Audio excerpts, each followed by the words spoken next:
This is Tim Keller Watch. Welcome back to another special episode of Restless, what is normally a post-mortem on the young, restless, and reformed. But Pastor Michael, we are interrupting that regularly scheduled, joyful programming for another installment of Tim Keller Watch. How are you doing tonight, Pastor Michael? I'm doing well. You really got to get some good, we need some good Tim Keller Watch theme music. What are you thinking? I'll try and look it up. I'm thinking special report news, da da da da da, something like that. You know what I'm talking about? I think it can be done. Yes, everyone. I'm in a great mood tonight. Pastor Michael's in a great mood. He is busted out a hard cider. I've got a glass of wine. It's going to be a good night here. This is actually, I'm pretty positive this is the first time I've ever had any kind of adult beverage while we are recording. Just because I never have them. I just never have them around. I just happen to. This is going to be an especially good night. But I'm in a great mood. I just had a friend call me and we talked, and he just said, "Hey, I'm just calling just to talk. No reason, just to enjoy talking." And so I walked around the block and talked to him. But here tonight, we are on a mission of mercy for another old friend. A friend of the show, never been on the show. We do suspect he may have some knowledge that the show exists, but that's neither here nor there. We are here for Tim Keller Watch. We are here to talk about something Pastor Tim Keller tweeted a week ago. Or somebody tweeted on his account. I will say I am pretty sure this one is from him. And it is, once again, as we have noticed when we took umbrage with something he said, he'll tweet something and then kind of spends the rest of the week defending it. And so here, actually, on our normal podcast feed, we are not going to be here to argue with or agree or disagree. We are here to do one thing and one thing only. We are here to try and explain to Tim Keller and others why people react this way to this kind of tweet. Because as he tweeted a long explanation later, he seemed very surprised at the kind of interaction he's getting from these tweets. Pastor Michael, it looks like you're smiling, and that maybe the first potential explanation should just be, this is the internet. And this is right. I mean, this is Twitter, man. You can't. This is the thing. I was just having this conversation with my wife the other day about how some people interact online, and how there's a pretty large contingent of people that online, when somebody disagrees with them, or when somebody posts something that they disagree with themselves, it's like this to them. There's like this shock factor. Like, how could this be? Why do people act this way? And I always wonder why that is. But I think part of it is for those who did not grow up. I came of age with social media, the internet, grew with it, right? This is something that was just, you learned early on. And there was especially the instant feedback loop of young peers that I'm around in middle school, high school. I guess not middle school, but high school and shortly after, but especially in high school, when it's like I really care about what other people are thinking about me. And there's this instant feedback loop when you do something stupid online, where that comes out and, people talk about it and you hear about it right away, or whatever it is. I just feel like you had to learn this kind of etiquette, how you interact online, in a way that I think a lot of guys, especially who are older, maybe didn't learn. Yeah. And so they get on, and it's like, whoa, you sound, sometimes it's the guys who sound really grumpy and angry, just no matter what they tweet. This is your uncle tweeting all the Fox News articles all the time. He just sounds really mean, and him, and you're he's not the meanest guy in the world. He just sounds that way online. Why is this? Well, it's because he just doesn't, people don't know. And then on the other side, there's those who are what you can't, why are people so they believe such different things than me, or I don't know. It's just weird. It is. So everyone, our first potential explanation, really, the tweet we could be about to read literally could have had any content, and Pastor Michael's potential explanations would, I would have said the same thing, right? So, yeah, and just so you know, if you are interested in hearing our opinions of this tweet, we are actually going to be saving them for our patrons. We are going to play Yay, Nay, or Nuance, which we had, and this is why I wanted to do this episode. I posted a poll on our social media. We had more than 50 people. I mean, it could be close to 100 for all I know across platforms vote, and Nuance won by far, with the others, trailing. And so people had complicated thoughts about this, and we thought we should jump in. But on our patron feed, we will announce our opinions of Yay, Nay, or Nuance, and So you and gotta why. give us that sweet money. By the way, it's only $3. Exactly. $3. You could give us $3, and then you could leave even if you want, if that's all you want to hear. $3, And that's it. I'm going to make a show promise, one that is not going to require Michael to do something overly unpleasant. Once we get 2 more patrons, we are going to record an episode on the Rise and Fall of Mars Hill special, where they interview Joshua Harris, since we have not done that yet. And so all we need, 2 more patrons, $3. We will get that episode out as soon as we can. You can also join one of the higher tier patrons, for even and give more us bonus. more money. but if you want to just do the $3, that's it. That's just fine. But here's our tweet that we are going to explain to the listener, and perhaps even Tim Keller himself, why people reacted so badly. So I've written a few reasons, and Pastor Michael, feel free to join in, or we'll just discuss the ones I have. So the tweet that he posted on March 30th that got so much angst and caused him so much confusion on the reaction was, if you care about people, you will care about the cities, because cities are filled with people. So, Pastor Michael, this is the tweet that last week Tim Keller then went back and spent time defending. And he was shocked at the kind of response that he was getting from this tweet. So, Pastor Michael, we don't want you to say your opinions, but why don't you just tell us? Try not to. That's right. But are you, let's ask this general question. Are you surprised at the reaction that he got from this tweet? I'm not surprised for maybe multiple reasons. The main reason, honestly, just being that anything that Tim Keller tweets at this point, there are some dumb young guys that are going to do a podcast about it. So I just, it's just kind of the world that we're in now, in the kind of reformed evangelical space, that people react to what Tim Keller says, especially particularly with Keller, because there are these his proverbial statements that he puts out. Yeah. They have just caused a lot of questions, and both good and bad questions, and good and bad reactions. So it doesn't shock me at all, but that's in part just because it's Keller. The next day he woke up and wrote a thread, and then quote tweeted his tweet saying, "Wow, many of the replies here, particularly the sneering ones, are some really bad takes." He was surprised. He was really surprised at the reaction. So, okay, so if you're a person thinking, "Wow, how could anyone disagree with that?" I have at least 5 reasons why people might have reacted negatively to this. So, number 1, and this is a thing that I think happens a lot, actually.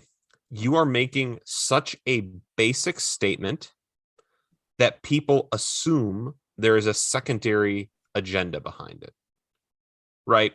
What I mean is the idea you should care about people because people are made in the image of God, right? This super, you should care about any place where people are kind of statement is so basic and generic. It makes a person wonder what you are trying to get them to do. Yeah, you're a smart guy. You're really how to use language to motivate people and change people's minds.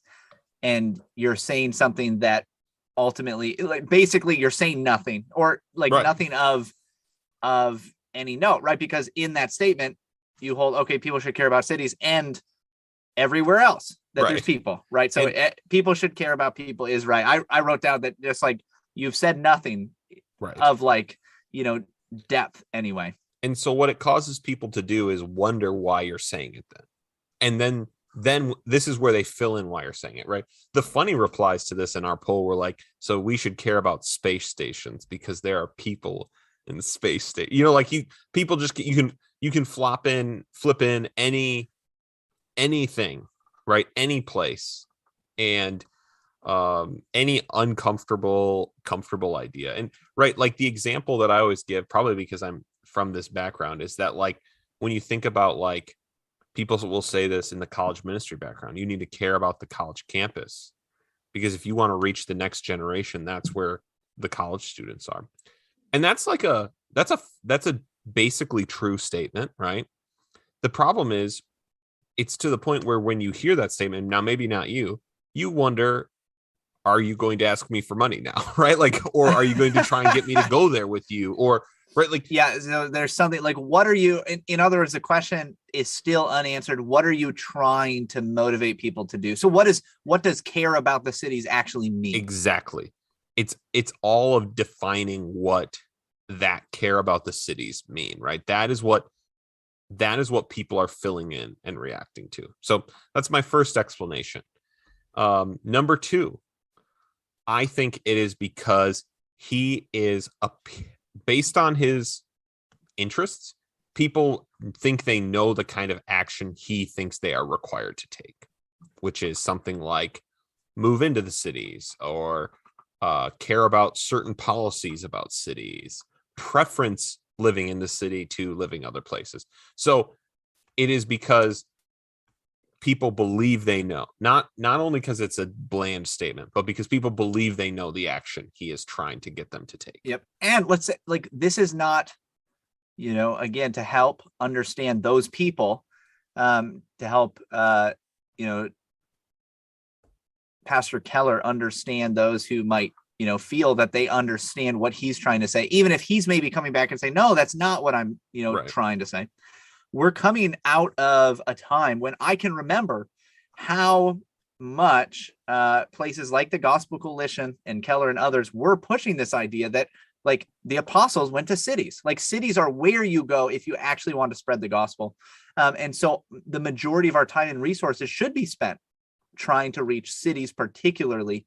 I remember when this was such a big push that I was of the understanding that if I wanted to make some kind of impact for the kingdom of God, I would have to probably move to a bigger city at some point. That was just in my mind, obviously, because I read it all over the place in these circles, in the New Calvinist circles. I heard it from many of these leaders and pastors. So that was my assumption, coming off of what they were saying. So like, this isn't like happening in a vacuum. Exactly. Where you're just coming into nothing and saying, hey, for a long time, people have really not liked cities. And I just want to say, hey, we probably should care more about the cities. You think about, Keller, when he's moving into New York, when everybody else is leaving, right? He's moving to New York when it's a horrible place to live.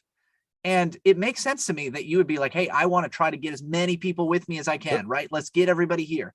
And I'm the kind of guy that no matter where I am, right? Like I want like everybody that I meet, I'm like, hey, yeah, you should move to La Crosse and we should try to take over the city for the gospel. Like I also naturally have that bent. Hey, you should move out to the valley that I live in so that we can, all raise different animals and and we right. can live self-sufficiently. Like there's just like I have that same pull of like I want people to be engaged in what I'm interested in and what I'm doing. But also there are people that are called to other things. There are people that are not going to be interested in that. And that is also okay and not necessarily wrong. But when you have pushed so heavily that it is more important to go to the cities and to reach the cities than anywhere else, then when you say we should care about the cities because people there are made in the image of God, it doesn't seem to me like you're just saying, hey, we should care about people. What you're right. actually trying, it does appear anyway to push in that direction if there's no other context. Yeah. And obviously, like we said before, like this is the internet, man. Like there's no, this is Twitter, especially. Right. There's no context. Like you're just throwing this thing out there. You're letting everybody else come up with their own context and you just have to be okay with that. Yeah. I do think you're getting at, and this isn't an opinion, I think this is an area where this um, tweet is coming to like is like if I were to think about like where there would actually be like the 80s where this would be like a helpful corrective, right? When there was all this flight. Obviously, American city culture is very different 40 years later. But the other area where I think it's a helpful thing for people to actually kind of hear this is actually I think it's more of in a foreign missions context. And what I mean is you and I grew up in churches, and most of probably our listeners, if they grew up in a church, when we heard about missionaries, they were hacking their way through the jungle, right? They were doing like they were doing lots of humanitarian work, and those things still go on, and those things are still valuable. But so much of the world over the last 100 years have moved to cities. Yeah. That I just think we need to start getting used to seeing our missionaries living in cities, right? Full of, unreached people. And I think that there is, right, people view that as like, well, I guess they're kind of taking an easy road, but it is somewhat, it's not. Yeah. it's actually similar. So I think that there is an actual like corrective here. Again, because I understand the context of Twitter, I don't think that's really what we're getting at. But and of course, but you are right that he, like many, have a personality of like, I want to bring people along. And obviously, there's someone sent me a meme of Michael Scott looking out the window and going, "This city," and you just have to like a thing. You just, no matter who you are, just let yourself love this about Tim Keller. He really loves where he lives. I don't know if I would love where he lives. He loves it though, and that's great. Like, good for him. He loves where he lives, and like that, more power. And God bless him. Hey, and God bless Yeah. those who are working to like bring the gospel to the cities. Great. Yeah. I am maybe one of those, silly country bumpkin folk that maybe doesn't have the best view of cities, and maybe I'll go into that in our patron, but and why that is. But it's not like, I love the idea that there are people who are like, yes, I want to go into the city, like Keller himself. Hey, I want to go into the city and I want to reach the people of the city for Christ. That's awesome. God bless them. No problem there. But again, it's understandable that many feeling like they've been kind of, beat over the head time and again with, hey, like we need to be like influential in these kind of progressive urban environments. Mm-hmm. And we need to become more like these people in order to reach them. And if you're not doing that, you're not doing those things which are actually most important for the kingdom of God. That if they've been beaten over the head with that for the last decade, which is the case, that they would maybe react a little bit more hostily to somebody saying something that seems like just a basic statement. So let me cut off this country bumpkin who's my pastor with number 3. The number 3 reason people may have reacted this way. Tim Keller, I think, is assuming a certain view of how culture works, how Christians should engage culture, how we can make an impact for the gospel. And that I don't know if he's aware, or again, on Twitter, it's obviously not a place where clarity wins, that people actually have thought out and well-meaning arguments against his understanding of cultural engagement. And let me give an example of this actually from one of our listeners. They responded to the poll. They were giving a hard agreement with Keller, and they were shocked that even in our poll, Keller's view was not winning. And and you know who you are, Pate. You know who you are, listener. We love you. And what you said was, do Christians hate cities? Possibly. You don't find many genuine Christians in them. And so what I'm using this as an example because the question is actually this guy, I know him, he's in Chicago. Pastor Michael, let's ask this question. Do you think there are more conservative Presbyterians in Chicago or in Wisconsin, in the area, the county of Wisconsin you live in? Well, definitely in Chicago, right? Like not even Not a even question. close. Not even a question. You know, I mean, there might be more conservative Presbyterians in Chicago than the state of Wisconsin. yeah, It probably. I would like if I don't know the numbers. yeah. If you just give me the options and I have to like pick one side, I'd say probably there It, probably are. and he's a Reformed Baptist, so maybe there's 5 of them. So maybe he only counts Reformed Baptists, but I'm sure he doesn't. But so what my We point love is you that guys. Hey, Reformed Baptists, we love you guys. we do Even love if you you. don't always love us, we love Yeah. you. And so what is what's a really what's notable about this is that means, oh, there are, even of our small tiny kind of band of Christianity, there's way more of them there. However, they have zero cultural visibility or impact. And I'm not saying we have a ton here or anything, but what I'm saying is that this Not view yet, that, Matt. yeah, Not not yet. yet.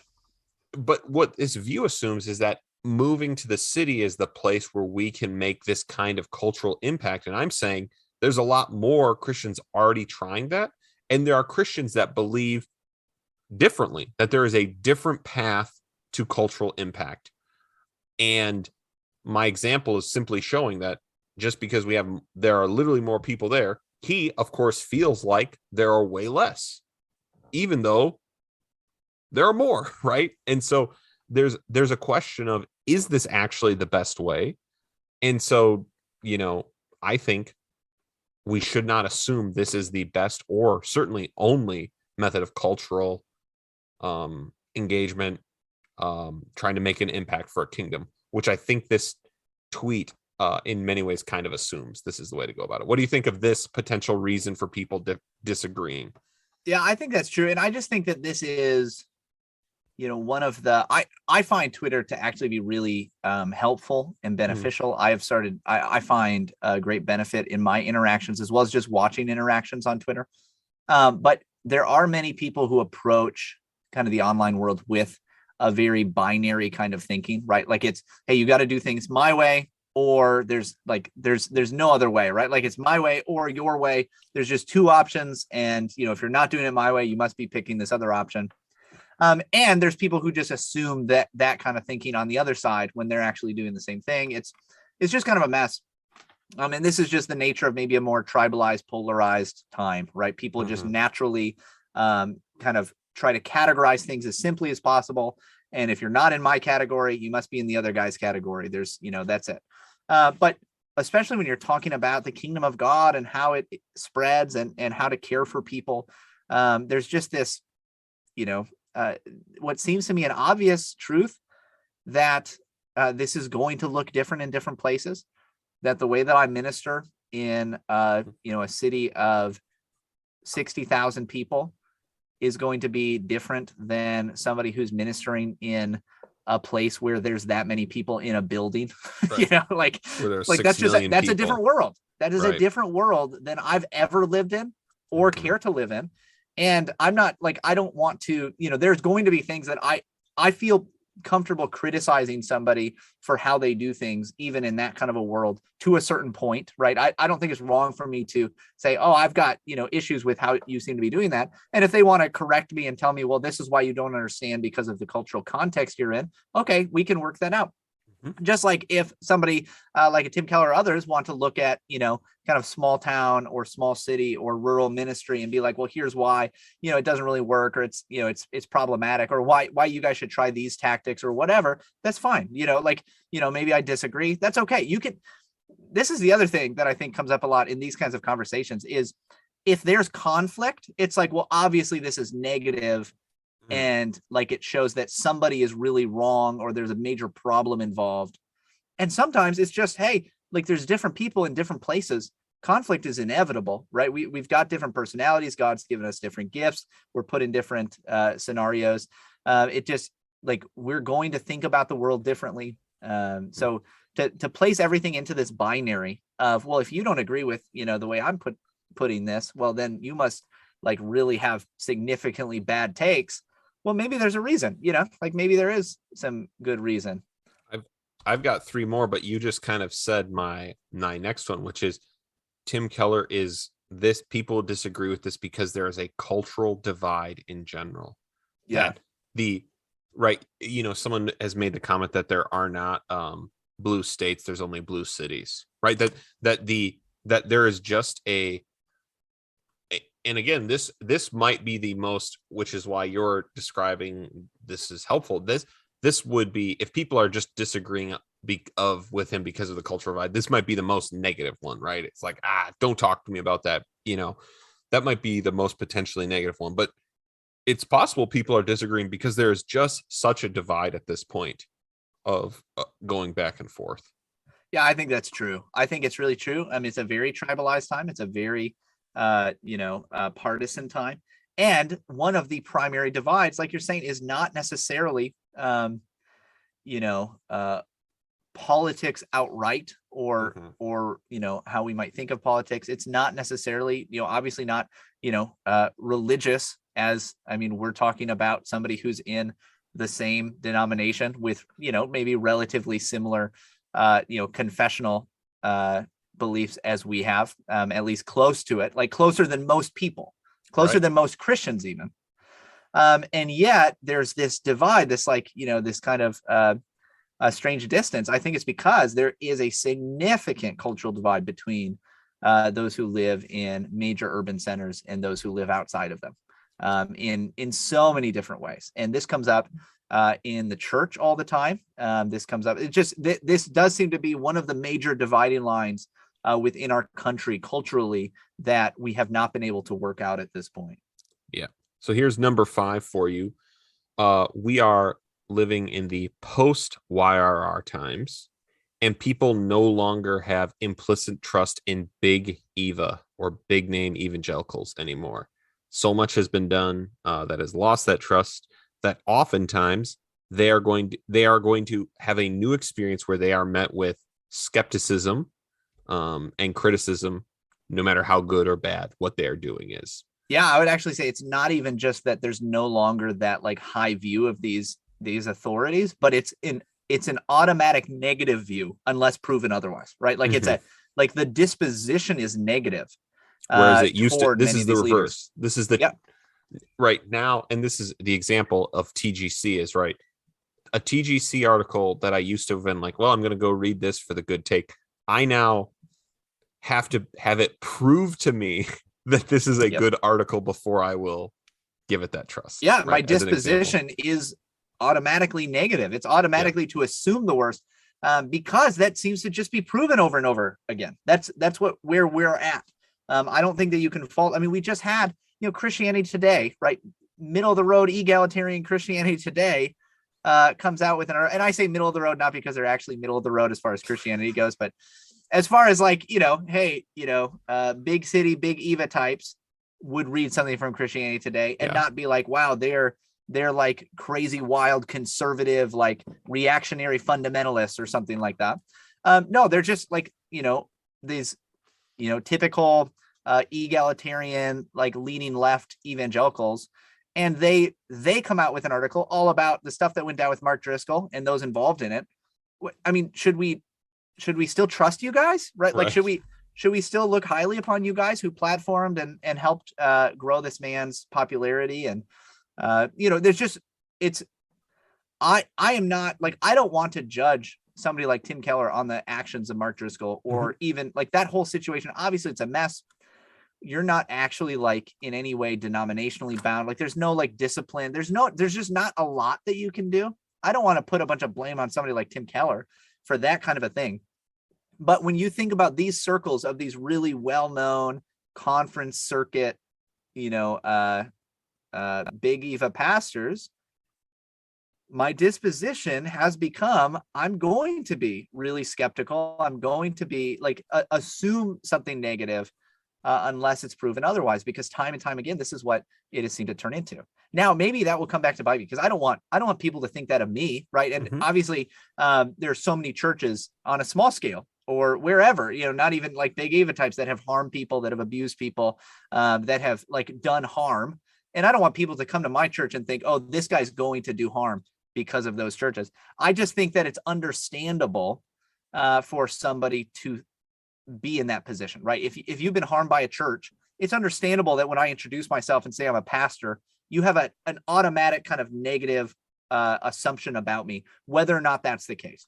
Yeah. And so, whether or not Keller's trying to say something that we don't like in this kind of a tweet, it's understandable that many people are going to find it a little bit problematic in some way. All right. So here's my last reason. We can round it out with this. This view, people thinks, inherently denigrates country pastors, churches in small towns and small places, and that there are still people who believe Francis Schaeffer, maybe one of the greatest engagers of culture of the past 100 years of our time, was right when he said there are no little people and no little places, right? That this kind of view inherently denigrates this kind of the unnoticed, the small ministry. And I think that would be the at least that was the last one that came to mind of why people might react this way. Yeah. And again, just to go back to what we've said, this is not in a vacuum. Right. This is not where you're saying, hey, most people have really despised cities.